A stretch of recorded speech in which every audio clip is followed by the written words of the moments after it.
So in today's lesson, we are going to be looking at making alkenes and the elimination reaction of monohaloalkanes. So this is known as base-induced elimination. Now, the definition of a base is it accepts a proton being a H positive.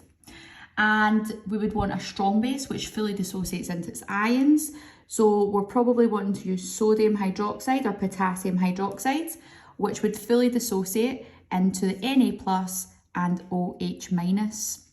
Now remember, a base accepts a proton. Protons are positively charged. What likes a positive is a negative. So this here, the hydroxide ion, is going to be doing the reaction. So what we can see here is I have a monohaloalkane and I have the chlorine on position 2. Now, we already know that chlorine is a good leaving group, okay? So this is going to leave.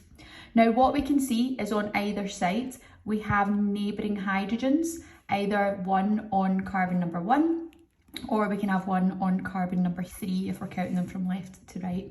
And as a result, we can form isomers depending on which hydrogen the hydroxyl takes away. So let's imagine that for this first mechanism, we have the OH minus, and I'm going to do the lone pairs on the oxygen. And what will happen is the electrons will move from the hydroxide and be attracted to the hydrogen which is next to the chlorine. So what we'll do is we'll draw a double-headed arrow, which is the movement of a pair of electrons towards the hydrogen. Because this forms a bond, that means that this bond is going to have to break.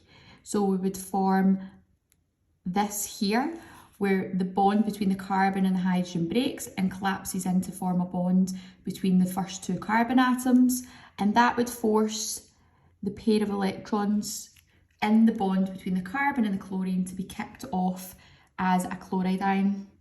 Now this would result in the following product. We'd have carbon to carbon double bond in position 1 and 2, and the rest would be saturated, so nothing would change there.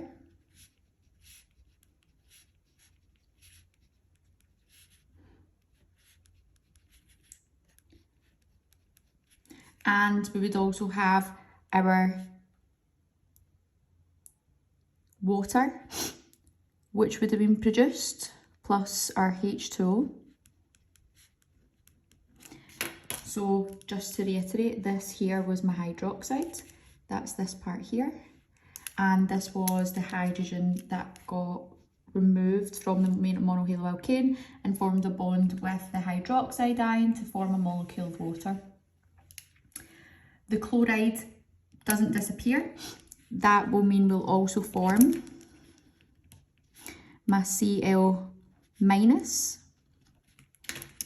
which is my green here.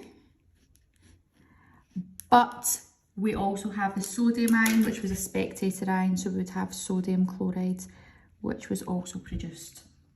Okay, what we can see here is that we form but1-ene. The carbon to carbon double bond is in position 1. Now, if I was to draw that skeletal, I'd have my carbon to carbon double bond down, that's carbon 1, carbon 2, carbon 3, and carbon 4. This is how I would draw this, and what we can see is this wee shape here. However, if the hydroxide ion, I'm going to just change pen colour so that it makes it easy for us to see the mechanism. I'm going to draw a wee purple one. If a pair of electrons from the hydroxide ion decided that they wanted to form a bond with this hydrogen atom of the molecule, that would mean that this bond here would break. It would collapse in here, which would force the pair of electrons to break from the carbon to chlorine for the chloride ion to be kicked off. This time, This would result in the carbon to carbon double bond being in position 2.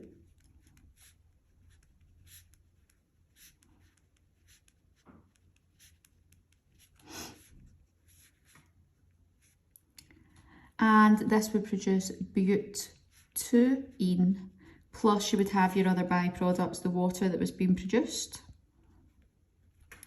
And you would also have your Na plus, Cl minus, so your sodium chloride, which had been produced also. If we were to draw this, this would be most likely in a transformation, not a transformation, sorry, a cis formation. So you can have cis but2ene, or you could draw the trans like so, trans but2ene. So what we can see here is that when we have our monohaloalkane, dependent on the position of the halogen in the organic molecule, we can form isomers of the alkene which is produced. This past paper questions from the Advanced Higher 2008, written 10A. A mixture of butan-1-ol and butan-2-ol can be synthesised from one bromobutane in two-stage process. What type of reaction is taking place in stage 1? What I can see is my starting molecule. I've taken from the shortened structural formula and drawn that out fully. And I can see that I've got a saturated carbon compound, so it would be an alkane, but it contains one halogen, so this starts off as a monohaloalkane. I can see that the product produced at the end of stage 1 shows that I've got an alkene, so therefore the bromine has left and the hydrogen will also have to leave, so that's going to be an elimination reaction. Now, the name of that would be base-induced elimination. What we're going to do is I'm going to go through the mechanism for this. If you want to pause the video, you can have a go and then you can come through and do the answer with me when you resume the video. So what we're looking at is we're trying to identify the base that we're using. We've got potassium hydroxide, which is a strong base. So that's going to produce our hydroxide ion. And I'm just drawing the lone pairs on the oxygen. Remember, our base accepts a proton. We need to look at the position of the halogen and look at the hydrogens on the neighbouring carbons. We can see that we've only got one neighbouring carbon which contains a hydrogen, so this is the one that the base is going to be attracted to. I'm going to do the movement of electrons from the hydroxide to the hydrogen. That means that the bond between the hydrogen and the carbon then breaks, collapses in to form a pi bond between these two carbon atoms, and as a result the bond between the carbon and the bromine breaks, and the bromine will come off as a bromide ion. That would result in the following product being formed, which is given as shortened structural formula at the end of stage 1, and that would produce but1ene. Remember that we always form a molecule of water, and that was when the hydroxide ion, which was acting as my base, combined with the hydrogen atom, here. So that formed my molecule of water. The bromine came off as a bromide, but we had the spectator ion, which was the potassium of the potassium hydroxide, that will come off as KBr. So that there would be the mechanism for the base-induced elimination of one bromobutane. This past paper questions from the Revised Advanced Higher 2013, written 10A. Now I'm going to mix this question up a little bit because we've not learned about the nucleophilic substitution reactions of monohaloalkanes yet, but we have learned about base-induced elimination. Now what we can see is in the centre of this question we have this organic molecule, and it undergoes two reactions, reaction 3 on the left to form X and reaction 4 to form the alkene that we can see on the right hand side. Now what you'll notice is that they both have potassium hydroxide. The only difference is the solvent which is used. On the left hand side, AQ stands for water, that was used, and we also have ethanol. Now remember, ethanol is used for elimination, EE. So I'm going to have a go at drawing the mechanism of reaction 4. If you want to pause the video, have a go, then when you resume it we can go through it together to double check your answer. So here is the skeletal structure, and for me I find that quite difficult to kind of visualise. So I've taken that out of skeletal and popped it into a little bit of skeletal and full structural formula. And that allows me to see the number of carbons that I have and the neighbouring hydrogens. Now remember that we have our hydroxide ion. So we're going to have the OH minus. And again, I'm putting the lone pairs in there for the oxygen. The hydroxide ion is a base accepts a proton. So we first have to identify the position of our halogen. And remember that it is a hydrogen on an adjacent carbon.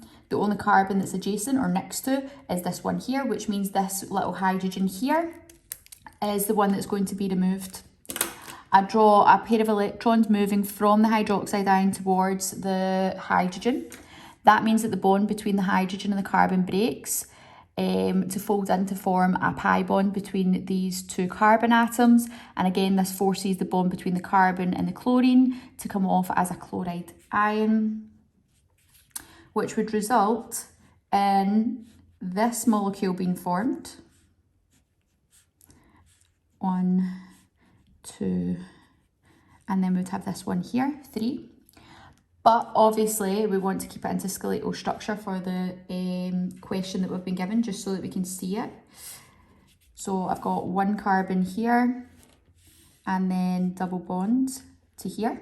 And we'll see that that's similar to the structure that we've been given for mechanism 4. And we would also have our water, which is given off. Now remember that we have the hydroxide ion, which is this part here of the water. We have the hydrogen, which combined with that hydroxide ion, that's where we get our water. We would have also had the chloride ion, which would have been given off. That was our leaving group. But we also have the potassium of the potassium hydroxide, which was our base, which will balance off to give our salt.